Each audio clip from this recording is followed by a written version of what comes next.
Hey everybody, before we start the show, I wanted to let you know that this episode of Tabletop Babble is brought to you by Kobold Press and their new Kickstarter for the Scarlet Citadel.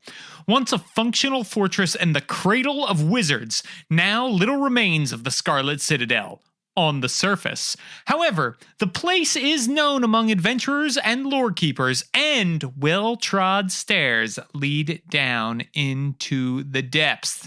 This is the first dungeon-centric adventure design that Kobold Press has tackled for 5th edition, and the design effort is led by TSR and Wizards of the Coast veteran Steve Winter, who works with notes and characters from Kobold Press publisher Wolfgang Bauer's home game.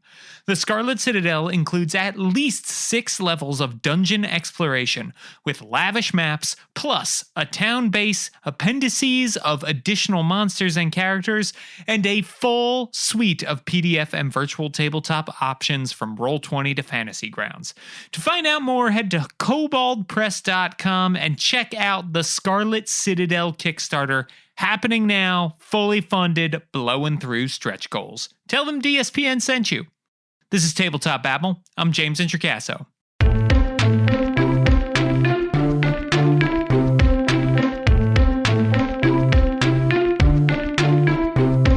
Today on the show, I am chatting with a jack of all trades, really a master of all trades. Carlos Luna is here, and he is going to talk to us all about his epic journey, what it's like to be in amazing actual plays, and to be an amazing actual player. Here is my conversation with Carlos. Hold on to your butts. Okay, everybody, now I'm here with someone who I truly admire and love in this industry. Carlos, welcome to Tabletop Babble. For people who don't know, who are you and what do you do in the world of tabletop role-playing games? Oh, wow. That's a heavy question right off the bat. What do I do? It is. So hey, everyone. My name's Carlos Luna. I'm the content producer for Roll20. I also make videos for YouTube and, play on a lot of RPGs and streaming stuff. Do a lot of stuff, actually.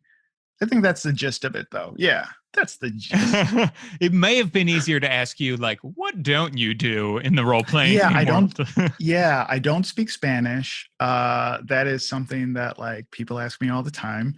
Wow, really? And, all the time. And it not in a bad way. Sure. It's mostly people who speak Spanish that are just like, hey, oh, yeah, another Spanish speaker. And they get really excited. And then, like, that look of... James, I tell you, that look of disappointment in their eyes when they realize I don't speak Spanish has been the most heartbreaking thing that, like, through line of my life, like, constantly. Right. But yeah, like, that's I do video work, graphic design. I'm starting to get into writing a little bit, doing some game writing, and then just a lot of that. So I love marketing and branding. Do a lot of that stuff. Nice. Yeah. You're very good at it. You're very good on camera too. It is really great to have you here. How did you get started in the game industry, right? Like what brought you to role-playing games? Yeah. So I would love to have that story of, like, oh, I've been playing games my entire life. It was natural for, you know what I mean? Like, I do panels a lot of times, and sometimes I sit next to people and, like, that's what they say. And it's just like, they start naming old games and stuff like that. And I don't know. And the audience loves it. I don't have that. I was a musician for a very long time. That was, like, my number one thing. I, like, dropped out of college to start a band. I toured. I was signed to a record label and, played a lot of music, and that was my thing. And then later on in life, I realized, like, oh, I don't like this. I like all the stuff that came with it. So I liked learning about graphic design to make posters and t-shirts. I liked learning how to silkscreen. And I liked making videos, but I didn't necessarily have a tune in my head to do those things. So I quit the band, and I needed some other type of creative outlet. and I started learning improv because I'm in Chicago, and Chicago's improv mecca. So, I started training at all these centers, and I wound up meeting this guy who, unbeknownst to me, I had met years earlier when he interviewed my band for a podcast, actually. Wow. I had met him maybe 4 years earlier, and we had become friends, and we didn't even know that we had met 4 years earlier. Just like a random discussion during our friendship, I was like, I once did an interview with this guy, and he's like, that was me. And then he went through his old footage and he found it. But he was in improv, and he ran a podcasting network, One Shot Podcasting. Yes. So he was James D'Amato's partner at the time. And he had a studio, and I was working on graphic design, and he was like, hey, just come and, contribute to the space, and you could have an office. And I was like, damn, this is a great deal. So we're hanging out one night, and he's like, have you ever played Dungeons and Dragons before? And James, I bet I can actually look up the exact day I played Dungeons and Dragons. Because really? Yeah, like not a lot of people can actually do that. I can. And let's see if I can find it.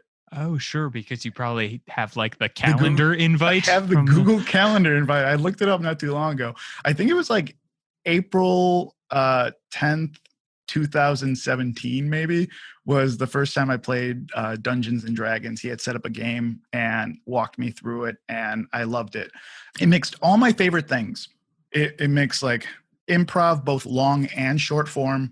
It mixed game design and like strategy, and just being able to like be yourself while being someone else. And we scheduled another session maybe like 2 weeks later. And at that 2 week point, we decided we're going to start a podcast together, a Dungeons and Dragons podcast. So that's how I got started. I had never, again, played Dungeons and Dragons 2 times, never listened to a podcast before. And I was like, going to start a Dungeons and Dragons podcast. And I thought podcasts were like, I came from a music background, so I assumed podcasts all have to be like documentary style and like be edited really well and, all this stuff. And I had no idea that what a D&D podcast sounded like. So when my D&D podcast came out, it was well edited to sound like an actual drama.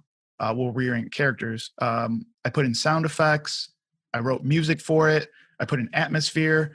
I did everything for it. And once I started getting into this community, I realized like, oh, this is special. Like what I had been making, what Pat was really special. So yeah, that's how I got started. Wow, that's awesome. And that is, that's rare. And there are a lot of podcasts out there that have really high production values, but most, I would say majority of actual play podcasts, as I'm sure you now know, are like, hey, we took our audio from our game and we put it online.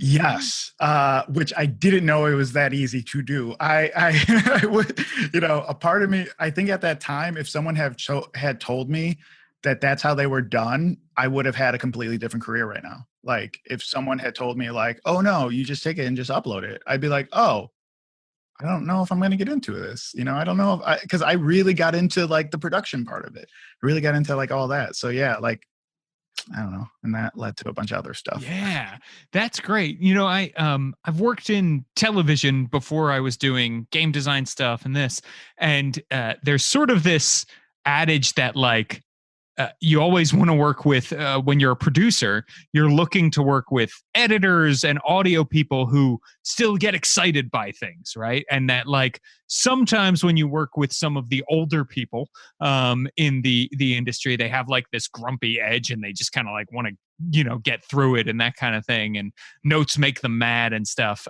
And knowing how you work and knowing that like it excites you to dig into a big project like that is huge. And I think it's helped you on the streaming end as well. Like, do you have a preference when it comes to like being in front of the camera or making everything work after the fact? I've always been in front of the camera or on stage or doing a thing, so I can do things that I like. So it's always been like a means to an end. So like being on the podcast, I would rather have made the podcast than been on it. Like, but I do enjoy, that's not to say that I don't enjoy it. But I feel like I do produce a lot of content so I can just practice producing content, if that makes sense. It's kind of like saying like, if you're a basketball player, in the NBA, you have to practice, right? Like you have to shoot layups and do drills and stuff like that to play the game. Yeah, I need to have both in my arsenal. And I think I flip back and forth. It really depends like how much freedom I have to do things. I think that's what really excites me. And oh man, if you compare me with someone that has skills and is also excited, oh, the world. I will take the world on that. Like, because sometimes you work with people and they just want to do that one thing, like I'm an actor, so I just act. I'm not an actor. I don't think I've never read a script before. Like I've never been on stage and memorized anything. I feel like I can wear many hats and there's nothing that separates me from anyone else. So it's sometimes it's a little mind boggling for me to talk to people who are like, I only do this one thing and that's it. Don't ask me to do anything else. I'm like, oh, okay, well, I guess it flips and flops. It depends where the freedom is to make changes. So like, yeah, like if I was working with a guy who's like, it's 5:00, I go home at 5:00. We've pushed out 20 of these in the last 2 years. Why does this one have to be special? I don't want to work with that guy. I want to work with someone who wants to push the envelope and make things better. Even if it's just a little bit better. That's cool. That's really cool. And that's a great kind of work ethic. And I think it speaks to your meteoric rise, right? As you're doing stuff here. And you were also awesome on camera, right? Like that's the thing, is that like you have such presence, and it feels very genuine, right? Like you host a lot of videos where you are like talking directly to the viewer. That feels great. Your role play feels great. You've been part of some really amazing role playing game groups, right?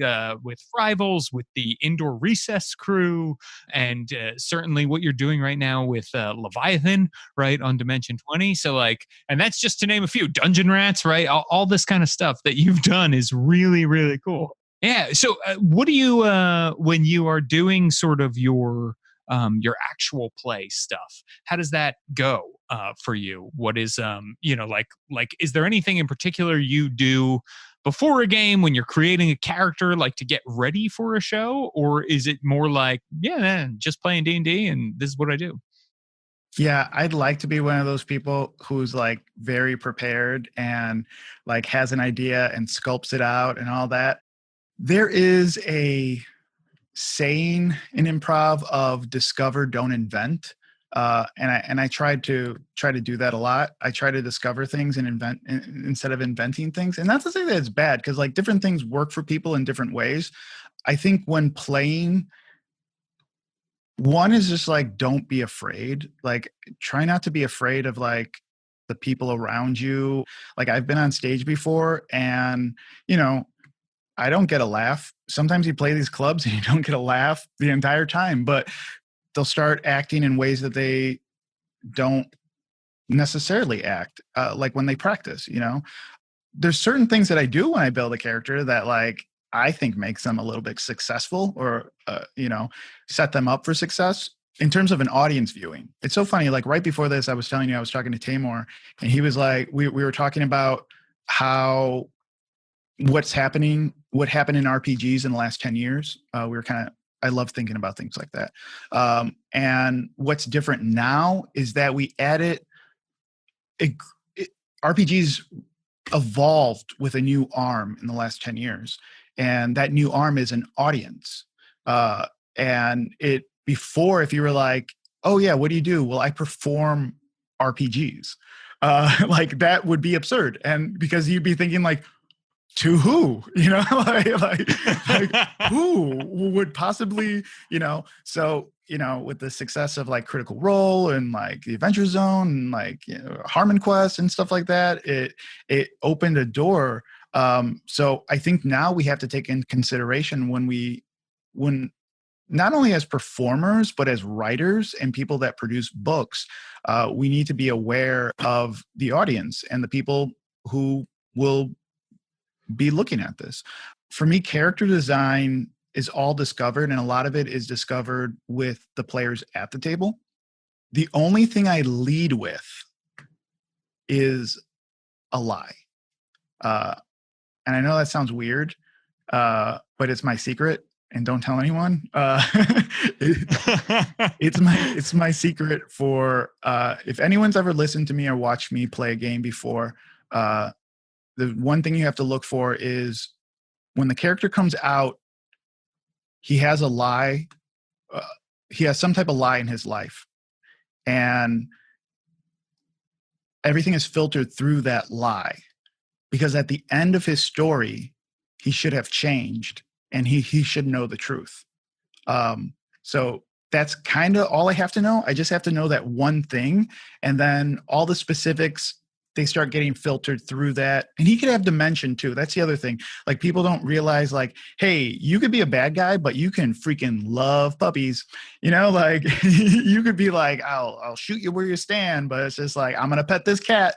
And like, you don't have to filter everything through that. I also play the sheet too, which a lot of people don't play the sheet. Sure. Yeah. Yeah. Talk about that a little bit. What does that mean to play the sheet? Because I certainly think about that a lot, in the sense of, like, especially when you play games with pre-gens, right? Where you're giving people pre-gens. It's like, wow, everybody played this character, with an 8 wisdom so differently. Yeah. Just because you're a barbarian, I see people play like dumber characters, like they're constantly stumbling onto things, like stumbling onto these like insane like things that they would never have thought of in the real world.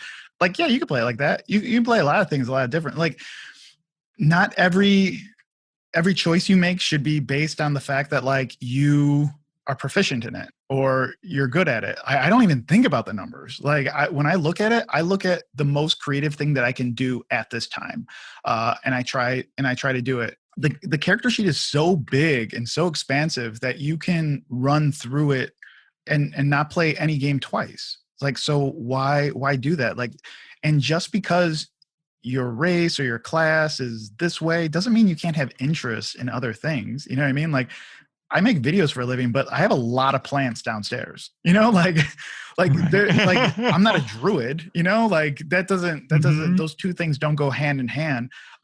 So I try to think about that. And the other thing I think about is, I highly recommend everyone playing the sheet. So like, if you played a game and you haven't hit everything on that sheet, like, just try to play sheet bingo, like, just try that and see what doors that opens up and what you can discover when you open up those doors. I highly recommend everyone to just Google an emotion wheel. Have you ever seen emotion wheels? You ever seen like the therapy office or counselor or something like that? Yeah, if you're listening to this, go ahead and Google that right now. Just Google emotion wheel and look that up. And I'll explain how this can help you in your storytelling. So emotion wheels work that like the strongest emotion is at the center. And the weakest emotion is at the end. And a lot of people, you'll play with these people at the table, and these will not be your favorite people because their natural instinct, like we all grew up the same way with defense mechanisms and stuff like that. So there's processes that we go through in our head to make a decision. And even though we're playing another character, sometimes we don't give ourselves permission to let those defense mechanisms down. So if you're a logical person, you might be thinking like, oh, well, I need to approach this logically. I wouldn't hit this person at the bar. Logically, I wouldn't hit them at that bar, so I'll never do it. Even though you could be playing a hothead, right? And people don't give themselves that permission. So if you're a person playing at the table, maybe you don't have a lot of experience with emotions or bouncing emotions. Maybe you're like a really excited person, but you're not used to being angry. So like flip-flopping and being able to play those, because I've haven't met very well-rounded people in my life that can play all of them. You know what I mean? Like you're usually good at two. You're a 2 emotion person usually. So I highly recommend looking up an emotion wheel. I look at them all the time, like before I'll play. Oh, cool. And then knowing that, like, think about your last game that you played and think about the outside of the wheel. And if you are being amused or playful more than you are being cheerful and hopeful, and more than you are being joyful, well, then you're kind of toning your character down more, and you're not giving yourself enough fuel to make those decisions. So if making decisions, like sometimes we regret them later, like when we're in a game, like, oh, I should have ran in there. Like, oh, why can't I be more like so-and-so that runs in there and gets it done? It's because you're thinking logically that, like, would my character do this or would I do this? And you can't get there. So instead, get out from the outside of the wheel, get out from overwhelmed, and get scared. Because being overwhelmed is like, I can't get my work done today. But being scared is like, I'm going to lose my house, my car. I got to get this done. And if we get to the center of the wheel, we can make a decision for anything. Like, you can use this as a logical excuse to do anything in a role-playing game if you can get to the center. So try as you might, because, like, the further away is the most disinterested you can be. And, like, that proves it, right? It proves it that, like, if you are playing on the outside, you're disinterested. You're disinterested in the game. You're disinterested in the people around you. And you are not participating as a human being, because a human being has emotions. So you have to, like, so when I see people play, like, oh, I'm going to be a cool rogue, and they're like, I don't care. I'm not going in there. Like, I don't care. I'm not doing this. I'm not getting involved. That's just my character. Like, I don't buy that at all. Disinterest is not a reason not to have emotions. You should have emotions. Sorry, I can ramble about that for forever. Yeah. No, I love that. I love that so much. And I think a lot too about the conceit of the game, right? And so if you're playing Dungeons and Dragons, the conceit of the game is we are a party of adventurers who works together to go on quests, which doesn't mean you can't have conflict among that party or moments where someone does something that is suboptimal, right, for the group or whatever. But it does mean that, like, disinterest really is not a great part of this game because you're not helping push this story forward that everyone has agreed to play. Yeah, imagine you're at a dance. You know what I mean? And you guys all decide to go out dancing for the night. And you decide, well, I'm not going to dance. I'm not going to look foolish. I'm not going to do that. Or maybe the person in front of you, maybe you're dancing with someone and they don't have the right moves. You're judging them for not having the right moves. So you decide, I'm going to stand there.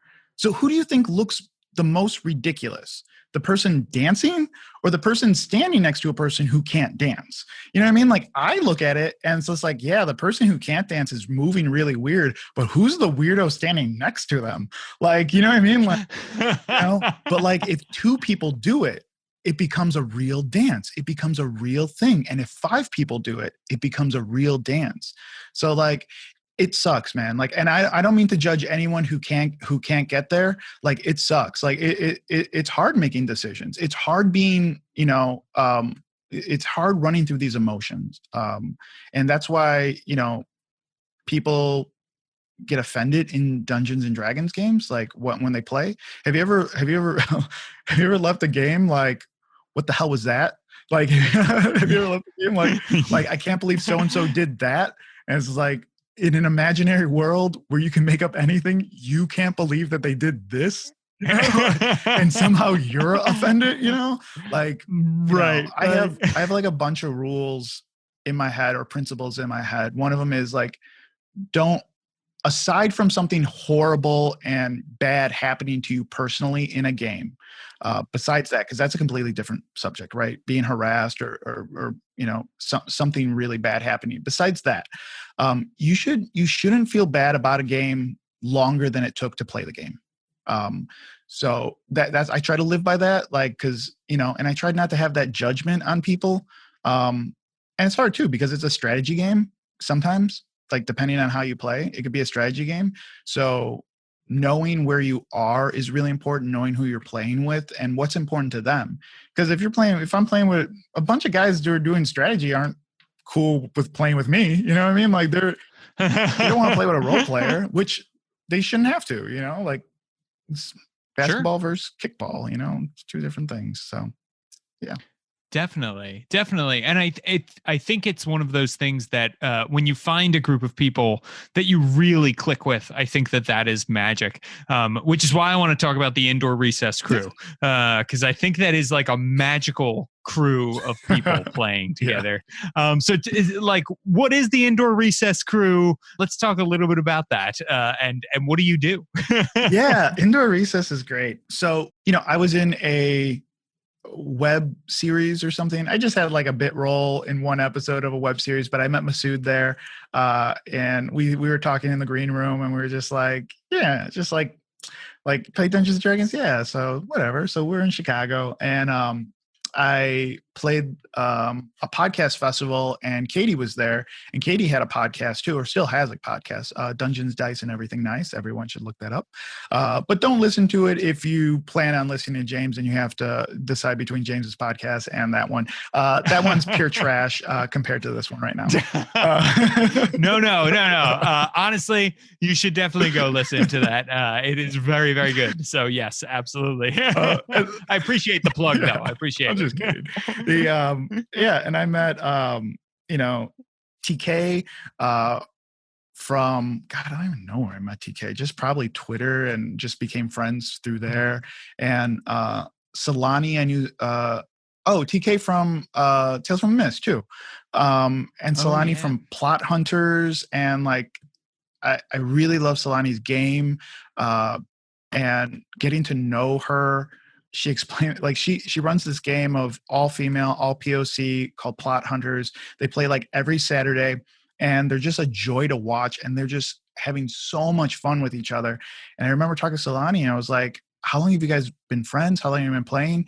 And they have only been friends as long as the show. Like they met from a forum post where she was trying to put together a game, and she's like, who wants to play Dungeons and Dragons? I want to play. I want to try this game. And she put it together, and James, you would never guess. Like I was like, who's your best friend in that? And how long have they been your best friend? Because I can't tell. You know, like that's when I watched that show, I was like, you know, so yeah, we were all kind of doing our own thing separately, and you know, we were playing a Roll20 game on D&D, and then we decided like, hey, let's just like start a channel and just do our own thing. So it's a collective kind of, where it's like, you know, pick and choose your adventure, pick and choose what you want to do. And if people are available, we jump in. If not, like, then we don't, and we get other people, and no one's offended and no one's whatever. Like we have our own it's a private Discord, and we just talk every day, and just like, you know, and I think it shows when we stream, because we're just like all friends, and we just drag and rip on each other, and just maybe play Dungeons and Dragons. So I think people really like it, because they kind of see their table with us. But yeah.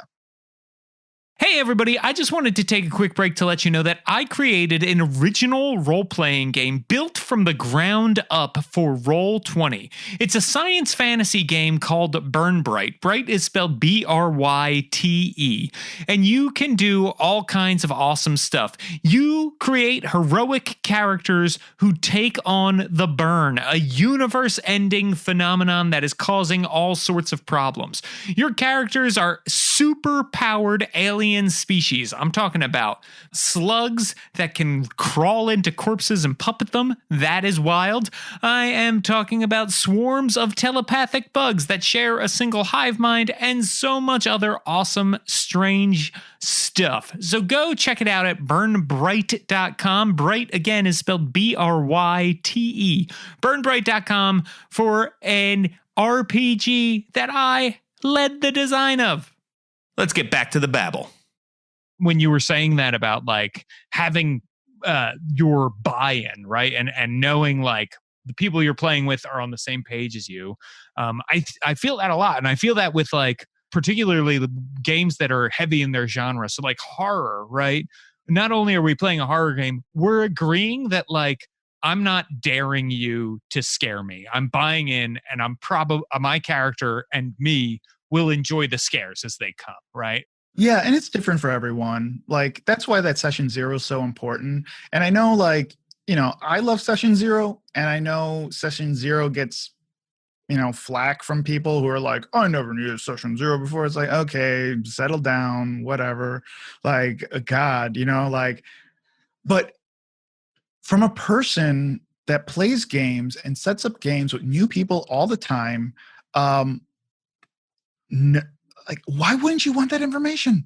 Like it's free information on what like if you're a DM thinking that session zero is dumb is like one of the dumbest things I've ever heard. Like I'm sorry, like I'm sorry whoever gets upset at that. Like I want to know like who is going to this game. Like it's like I talk about branding and marketing and all that, but like that's user testing right there, right? Like who your market is. Like your market sat down and they want to tell you what they enjoy, and you as a game master are what so incredibly confident in like your game telling abilities. Like you are so freaking amazing that you don't even need to talk to these people beforehand to get a sense of them. It's like that type of thing is just like mind blowing to me. Uh, or even like checking in with people like later, like, or we sometimes you hear the excuse like, I've been playing with these people for years. I know them, blah, blah, blah. It's like, dude, 10 years ago, I was an emo idiot. Like, I don't know what you're talking about. You know what I mean? Like we change, we develop, you know what I mean? Like I was watching this show and now like I hate that show and whatever. It's just like knowing that information like is so useful to you for as a person that wants to put on quality entertainment for their friends, like wants to walk their friends through something really special or walk through strangers something really special. Having that information, I will always go to bat for session zero just from a storyteller's perspective and a person that runs games. Like, I don't know why people get so offended with, I know why they get offended with it, but yeah, Sure. And sorry. Yeah. well, the thing that I don't understand about it is it's also fun, right? Like it is really fun Yeah. to sit down with people and say like get excited about what's to come and what you're going to do and I love that part of it, right? And it was when I first heard the term session zero, it was like, oh yeah, we've been doing this for years. We just called it character creation, right? Like you would get together, talk about characters, you would talk about like it'd be cool if the story went this way. It would be not so cool if it went this other way. Like that's all part of it. And now we have better language to communicate it, thanks to a lot of people who went in there and were like, "Here's how we could talk about this better." Right? It's so good, and like it worked. Like if you go into it, if everyone goes into a session zero, like if you're listening to this right now and you're like, I'll never do a session zero or whatever, like, okay, that's fine. But if you go into it just like with the purpose to learn and the purpose to like not learn like your entire life focus is going to change or something like that, but just learn about people and how you can be better, like your game will change. Like I remember sitting through one and like this guy was like, oh yeah, I hate this trope and that trope and this trope. And I was like, oh crap, that is a trope. Like I never like think, you know what I mean? Because everything's been done before and everything's been done a million times. You forget like what's tired and what's not and what is in the zeitgeist right now. I recently saw a video on um the gag check please, right? Like the gag's been around for forever. Someone says something in a restaurant or diner or someplace, and someone to put an end on the joke, they go check please, and the video kind of explored. Sorry, I'm totally going off track, but the video kind of explored like why that joke exists or what make jokes bad or good at the time. Like this guy recounted like when Dumb and Dumber came out, he found like 7 examples in movies at that time of check please. And the joke had existed before, but why does that joke feel so tired now? And going back to session zero, I think it's important to talk to your players and find what their check please is. Find out what's tired to them. Like, oh, I don't want to be in another thing where we map capitalism over this corporation that is designed. You know what I mean? Like, it could be something like that.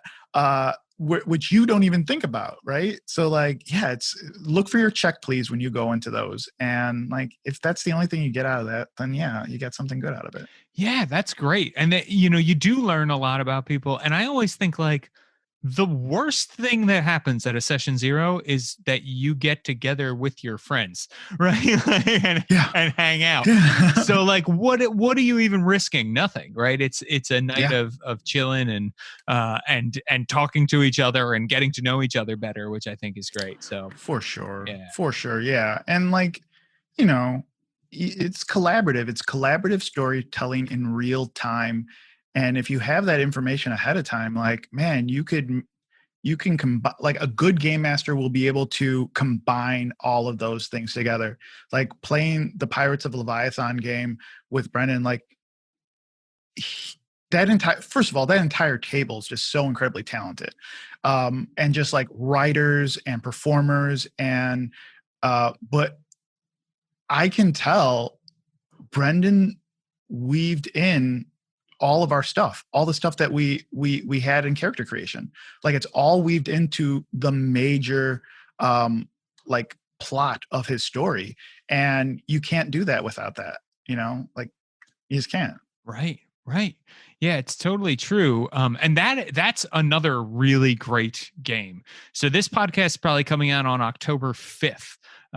So you will still be airing, right, at that point.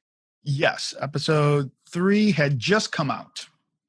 So in 2 days, you guys can listen to episode 4. Nice, excellent. So how has that been? That's really exciting. Dimension 20. It is, I would say Dimension 20 is right up there with Adventure Zone and Critical Role and everything else. And you're playing with some really, really awesome people, like you said. Cheese is amazing. Can we just for a second talk about how great Cheese is? For people who aren't listening, who is Cheese? Introduce them to Cheese. uh Cheese is actually, like, I'll say this on here. I'll spill the beans on who Cheese is. Yes. Cheese is actually a character that I had made up. So Serena and I, my wife Serena Emery, for anyone who's listening, we had started writing last year. We started writing our own game, and we wanted to write a 2-player game, a 2-player RPG that kind of lends itself to our needs, our particular, like we have particular needs in terms of like how we take in content and how we would like to see the RPG space kind of move to. One of those things is like I have aphantasia. I don't have a mind's eye, so like imagining things is very difficult for me. Unless I have like a form of reference, or if that context is reference, I'm not going to picture it in my head. So sometimes RPG books can be a little difficult. I don't want to say difficult, but like they're just not. It's not my bag to sit down on on a rainy day and pick up an RPG book and read it. I don't get that enjoyment. I don't see the vision. I don't see the stuff in my head, like everyone else does. So our idea was like, let's do a 2-player game. 2-player games are really hard, especially in RPGs. Let's try to find a way to split the game master and the players. So neither's doing the heavy lifting, and no one's getting really offended or upset with each other. No one's railroading each other. And then let's make it fun by starting off the adventure for kids. Like, let's make it so like you can get your kids into it. So we made a show called Squeak and Cheese. It's something we're still in development. Like a lot's changed, like since we started that project. Like we started that project and then, we ended up getting married and then moving to LA, and now she works for Critical Role, and like, all this stuff happened. So, and then pandemic happened and all that stuff. So we're just now getting that going. So Cheese started off, it's so funny because Squeak is this little gnome girl, and then Cheese is this sentient mold or fungus. He's not a mold, he's a fungus, which is funny because in Pirates of the Leviathan, Brendan made a character that's a sentient mold that Cheese is friends with. So anyone who's like watched Pirates of Leviathan know that like, holy crap, two worlds combined it. Like I freaked out when that character came in the scene and I was like, oh my God, like this is the two characters Serena and I have been working on. I still haven't told them that yet. So you guys are the first ones. But yeah, Cheese is just kind of based off Serena's character we called Squeak. And I just gave him that cool name because I think Cheese is such an awesome name. I don't know why. It's based off my name. My dad's name is Carlos also. So growing up, my parents gave me a nickname of Chispo, which means little spark. Um, that I don't speak Spanish. So a bunch of all my friends only spoke English. And when they heard me being called Chispo, they thought my mother was saying cheese ball. So everyone would call me Cheese. So growing up for like first 14 years of my life, everyone just called me Cheese. So it's really easy for me just to like get smiley when I hear like cheese here, and I just get a little excited. One of the cornerstones of Cheese is his brother. And, I recently moved from Chicago to LA and, I left two of my best friends there. So like his older brother is based off one of my best friends, Spalding. His name's Dave Spalding. And, I just use that as a cornerstone to get into that emotional state when I think about him. That is a beautiful story. And it's really cool to know that you're also interested in not just making games, but pushing RPGs forward, right? In that sense too. And I think that that's really cool that you're interested in continuing to use all of your skills to push the hobby forward, to change and progress the hobby, which is really, really great. Yeah, I'd really like to do more. And it's something I'm planning on. Like they can't see this, but I'm like building like a set, and hopefully I am shooting Squeak and Cheese sometime over the winter, maybe, and making it like a high production show with the hope that I can one day do this. I don't know what it is. I don't know if it's a book or a PDF or how it moves. But yeah, giving a different way of learning. Like I think we're all like, so many people have grown up with just the internet, that like they learn and they teach themselves things differently and they devour content differently than paragraphs of backstory, paragraphs of text. And I don't think that should be the only option for people anymore, because we're all different learners. And like, I would love to explore different types of ways of like explaining things and explaining them quicker. My hope is that you can pick up this RPG and start playing the second you open it up. Like my hope that you don't have to sit down and read it beforehand. Your players can be at the table. You can open it up and it's visually simple to understand and learn and move through, which is a huge endeavor, a gigantic, and I understand that. And yeah, that is definitely, that's a year from now that I'm trying to keep my eye on for sure. That's awesome. And I love and support that effort. And it's one of those things that if you do pull off that goal, people will be like, well, this didn't take any effort at all, and have no idea how monumental. Right? I was blown away. Have you ever played Fog of Love? I think we've talked about this before. Yeah, you haven't played it, right? We have. I have not played it. No. Yeah, that has one of the easiest, like you are playing the game as soon as you open it up. The way the cards are even shuffled, they tell you like not to shuffle the cards because like they pull in a certain order, and it feels like a real game, even though you're learning it in real time. And it's just like, oh, I love that type of like user experience. Like I want them to be able to open up the book or the PDF or the website or whatever it is that they're learning on. And yeah, still pay homage to like everything that RPG. I'm not reinventing the wheel.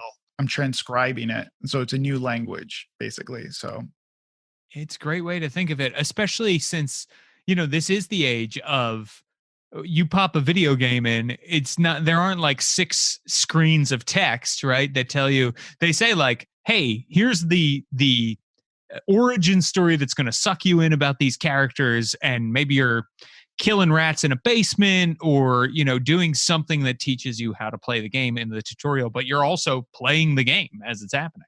Yeah. And huge, that's a huge reason why I think that's a huge reason why I think this project needs to exist, and why I'm really like looking around like, why doesn't it? Like, video games have already like shown us that it's possible to do it, and we should be trying to find that way of like making that happen, and making things like easier. And I understand like there's a bunch of moving parts, like, well, this is an open world, so it's different. It's like, well, Zelda's like, like Breath of the Wild was an open world too, and like we got that.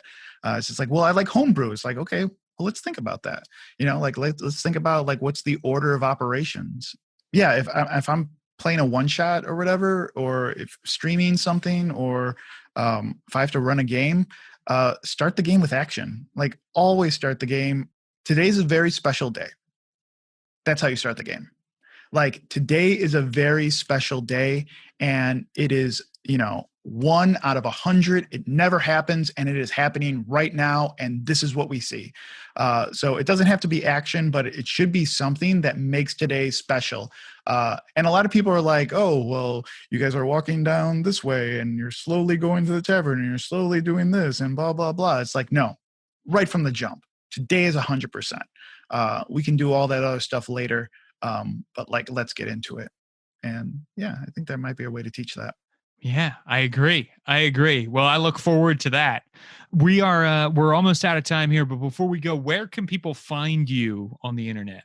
Yeah, I'm on Twitter a lot. So you can find me on Twitter and Instagram under Carlos Crits. You could also find me on the Roll20 website and the Roll20's YouTube page. That's Roll20 app, APP.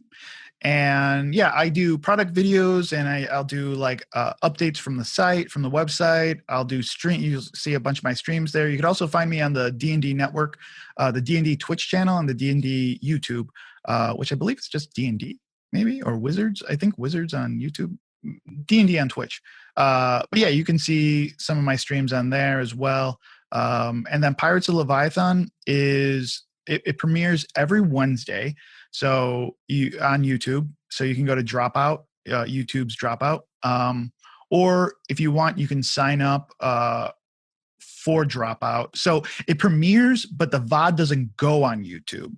The VOD goes on their paid website, which I believe goes free after a certain amount of months or whatever. But there's also like a 7-day trial, so if you wanted to like watch a bunch of stuff, you could just watch it there.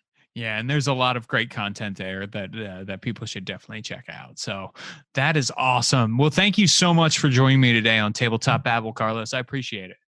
Yeah, thanks for having me. This was great. That was a great conversation with Carlos.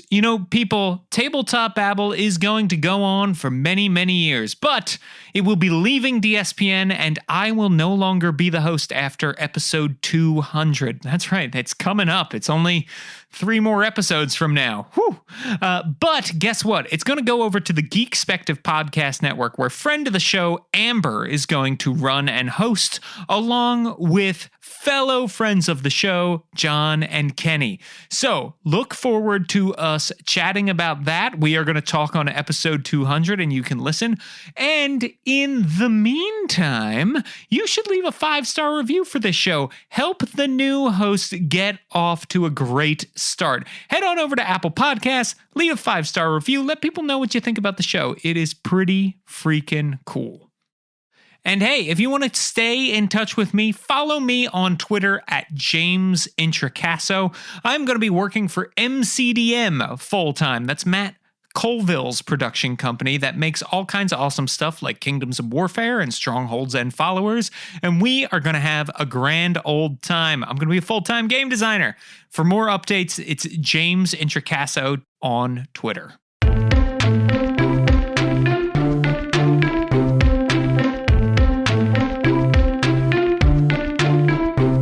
Tabletop Babble is a show on the Don't Split the Podcast Network. Thanks to Rudy Basso for founding it with me. Our theme music, which you're listening to, was provided by BattleBards. This episode was edited by Nate Pausenga. And don't forget, go have a blast with all your games.